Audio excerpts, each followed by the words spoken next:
फागुन महीना रे मिले तू आई है कमीना रे अगले फागुन महीना रे मिले तू आई है कमीना रे तो रास्ता दूर हो गली और यारबा रह तू कोन हाल मेरे तो ये वो ससुराल में गे लगो रंग गाल में गे ससुराल में गे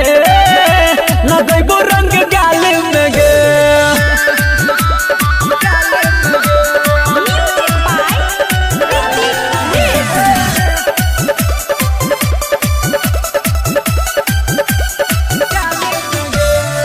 चुपे चोरी आई है रे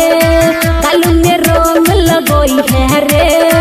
कुछ है तो मुश्किल तोरा के हमारा बताई है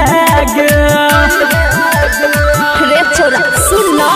चुपे चोरी आई है रे गालू में रंग लगोई है रे अच्छा कुछ है तो मुश्किल तोरा के हमारा बताई है घर में अकेले छी और यारबा सैया रहे छै नेपाल में रे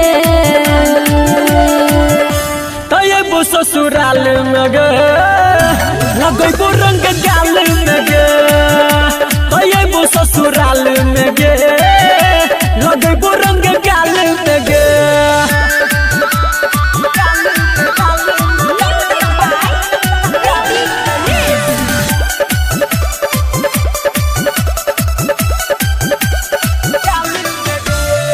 तोरे लछन छियो पुआ रे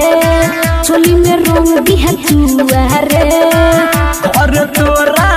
के छौरी जब धुआं धुआं गे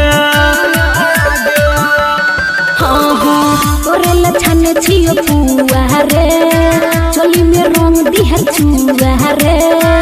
घर तोरा के छौरी जब धुआं धुआं गे संदीप सोम